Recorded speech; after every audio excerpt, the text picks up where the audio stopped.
Obadiah.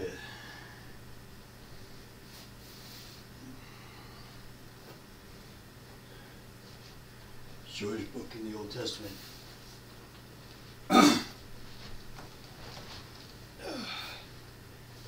may be the shortest book in the Old Testament, but it has a lot to say.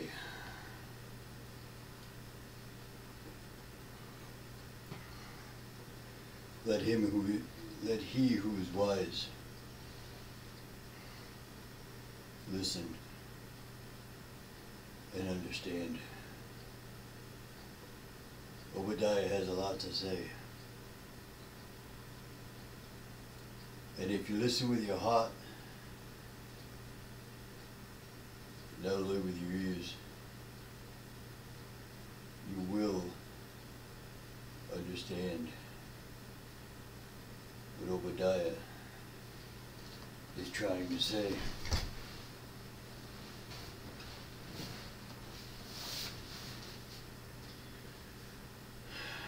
Obadiah was speaking against the nation of Israel.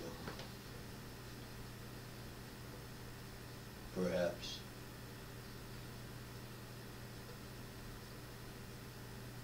But if you listen and listen well,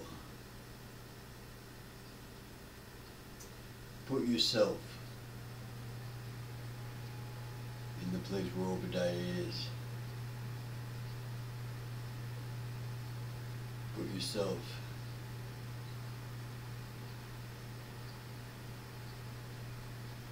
in the country. Close your eyes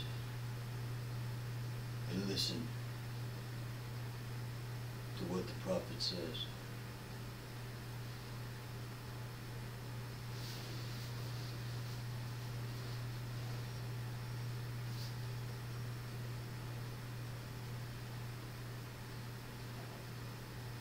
Obadiah.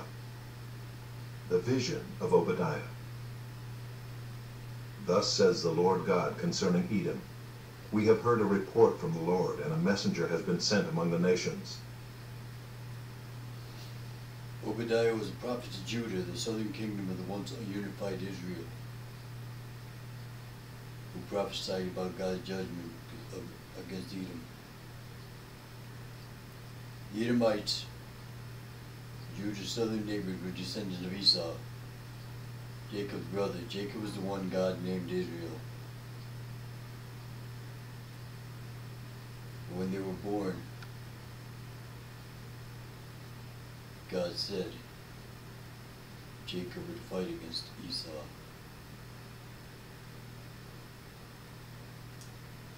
That means the Edomites were related to Israel. However, the nation had been a constant enemy of God's people, often helping foreign armies that attacked Israel. Because of Edom's long history of hostility and hatred toward the Israelites, God would punish them. Rise up, let us rise against her for battle. Behold, I will make you small among the nations. You shall be utterly despised. The pride of your heart has deceived you. The word pride, Hebrew, Zadon, implies attitudes and actions that are very bold and rebellious, particularly against God. The prophet Jeremiah also uses this phrase to describe Edom's offensive self-confidence. The same word is used to describe false prophets and those who stand against people who are trying to serve God's purpose. This kind of pride is a serious sin that brings severe judgment.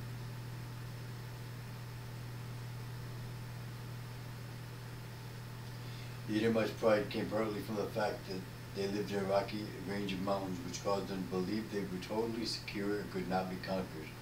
They were proud of their independence and power, yet God would bring them down. The Bible teaches that pride and the feelings of superiority lead to self-deception. The Bible also warns that pride goes before a fall, and that it causes a person to become God's enemy.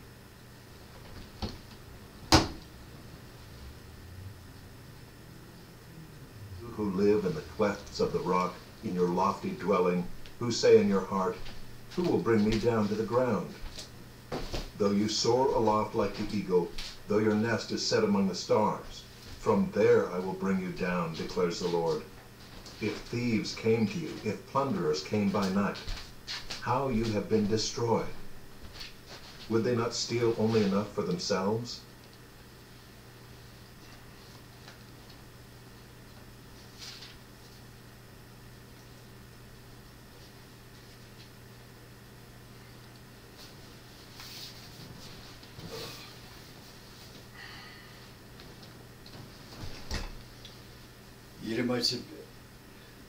The Edomites had made it a practice to attack other lands and to steal all the possessions of the surrounding nations, robbing and killing many people in the process.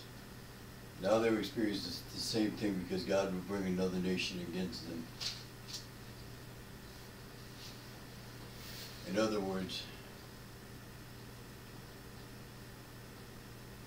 what comes around goes around. God said, because you have practiced it, now you're going to know what it feels like. You stole from other people.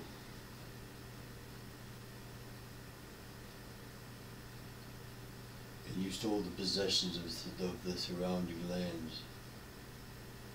Now you will have your possessions stolen.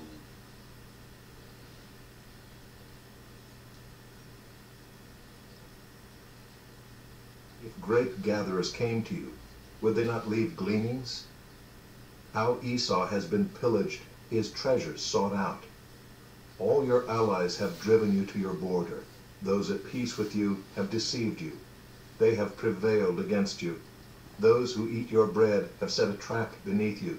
You have no understanding. Will I not on that day, declares the Lord, destroy the wise men out of Edom, and understanding out of Mount Esau? And your mighty men shall be dismayed, O Teman, so that every man from Mount Esau will be cut off by slaughter. Because of the violence done to your brother Jacob, shame shall cover you, and you shall be cut off forever. Obadiah prophesies that the Edomites would be completely destroyed because of their violence and cruelty. That Judah would be restored and God's kingdom would triumph. 4 years after the Babylonians destroyed Jerusalem, the Edomite people were nearly destroyed as well and were forced by Babylonians to live in southern Judah. In AD 70, after Jerusalem's destruction by Rome, and the Edomites were never. In AD 70, after Jerusalem's destruction by Rome, Edomites were never heard of again. So God destroyed the Edomites like He destroyed Sodom and Gomorrah.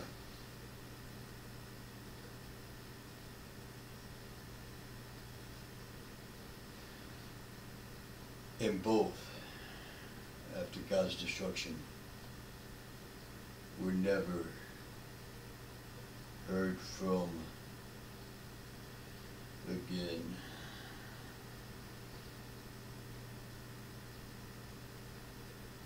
On the day that you stood aloof, on the day that strangers carried off his wealth and foreigners entered his gates, and Edom refused to help Israel, its neighbor and relative. When they were in trouble, God would judge them for this. God is concerned about that His people who have received His help and mercy show compassion to others in the time of need.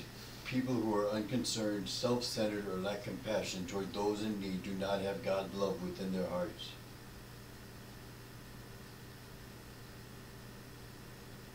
How well we would be to listen, discern, and take to heart these words. People who are unconcerned, self-centered, and lack compassion toward those in need do not have God's love within their hearts. It's Christmas.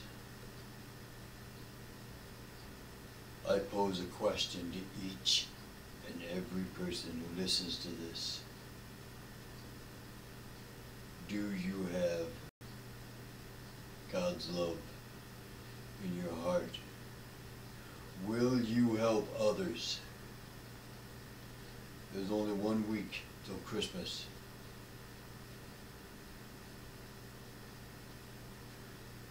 What are you gonna do? Who are you gonna help?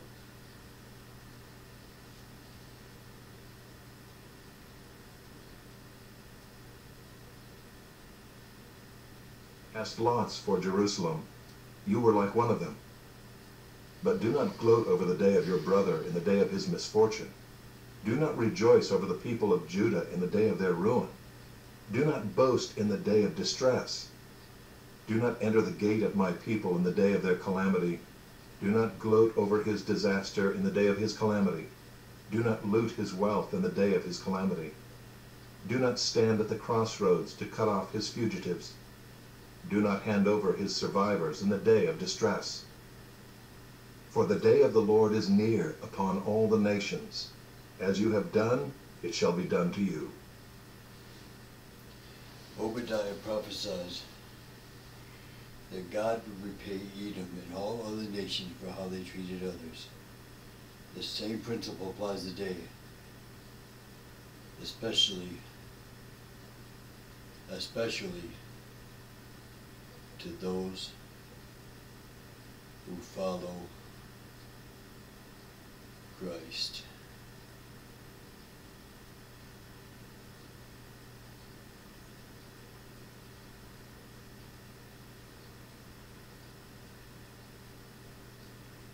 If you help others, they will help you. If you treat others with compassion and love, if you pour out your heart to others, they will pour out their heart to you.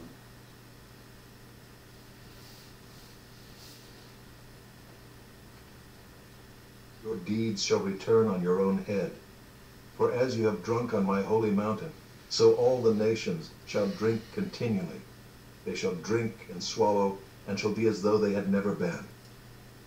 But in Mount Zion there shall be those who escape, and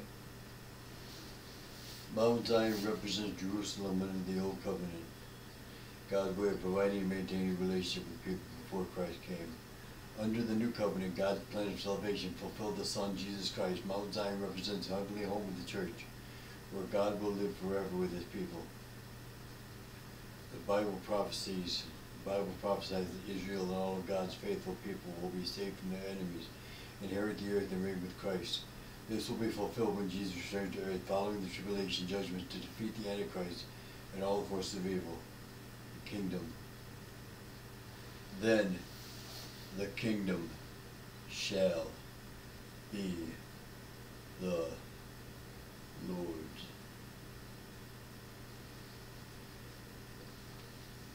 Instead of all this fighting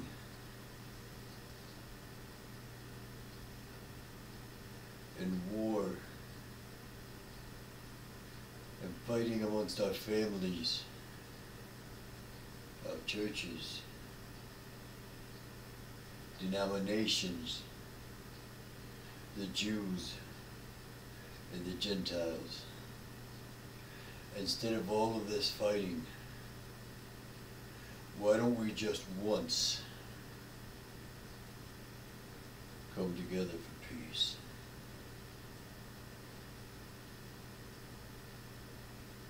Is it possible?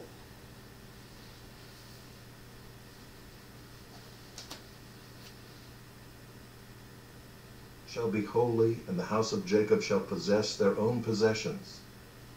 The house of Jacob shall be a fire, and the house of Joseph a flame, and the house of Esau stubble. They shall burn them and consume them, and there shall be no survivor for the house of Esau, for the Lord has spoken. Those of the Negeb shall possess Mount Esau, and those of the Shephelah shall possess the land of the Philistines. They shall possess the land of Ephraim and the land of Samaria. and Benjamin shall possess Gilead. The exiles of this host of the people of Israel shall possess the land of the Canaanites as far as Zarephath, and the exiles of Jerusalem who are in Sepharad shall possess the cities of the Negeb.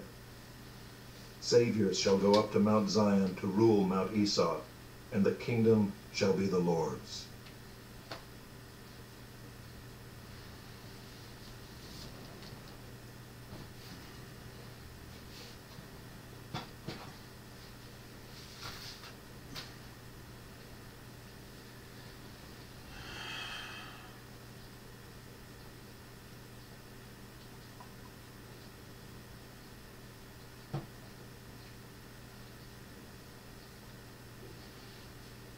Instead of mortgage lenders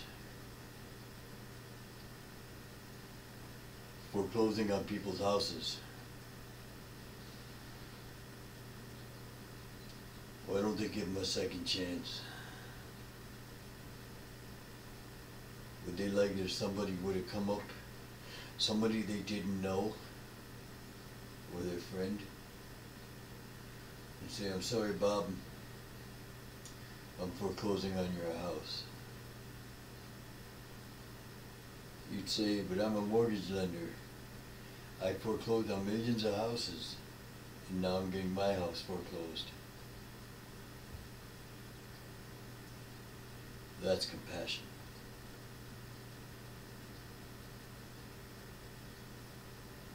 Forgive our debts as we forgive our debtors. Realize that they haven't been able to get a job, that they've had a hard time, that they just started a new job.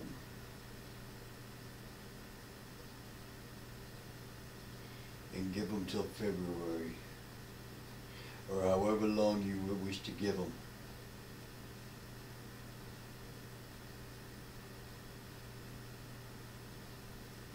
Don't ruin, I dare you not to ruin their Christmas.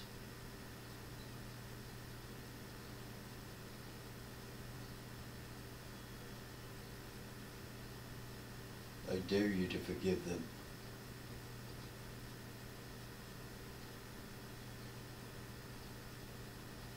The landlords.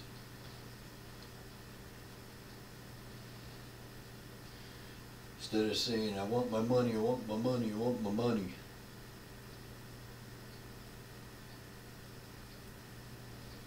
why don't you give some back? Tell them they only have to pay half rent for January.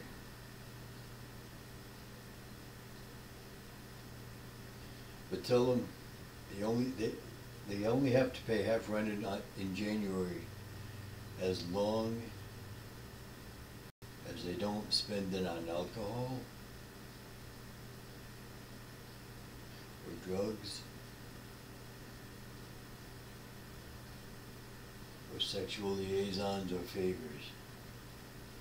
Tell them they can pay half rent as long as they spend the other half on things that they need, or if they have children, on something for the children. And tell them at the end of the month, when they paid the full rent, you want to see receipt that they spent the money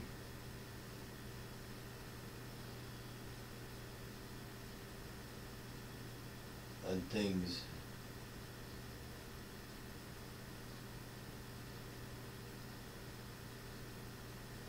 that didn't get them drunk or high. And if they can't, then they should pay the other half plus a rent. But if they can,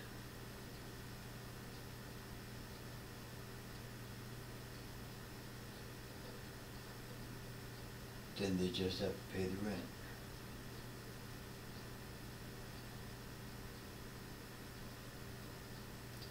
And for you landlords who don't allow animals in your apartments, houses,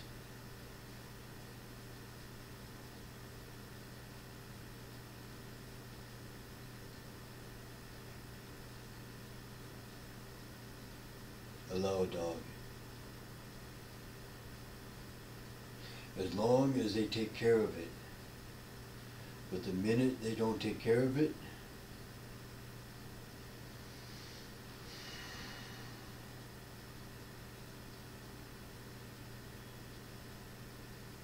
well, you deal with that. But this month, allow them to get a dog or a cat, a shelter dog, not one they have to pay $500 or $600 for. Let them allow them to get go to the pound and get a rescue dog, because Lord knows that a rescue dog and a rescue cat have suffered enough and been abused enough.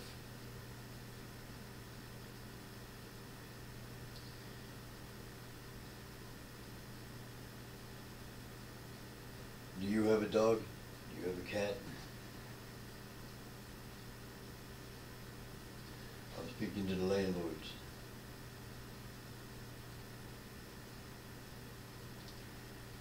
Would you want to spend Christmas alone?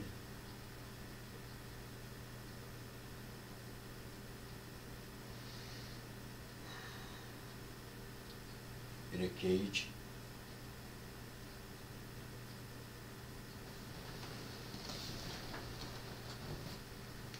Think about it.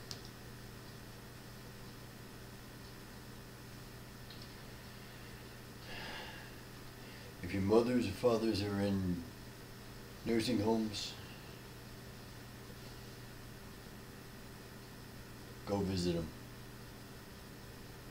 Wish them Merry Christmas.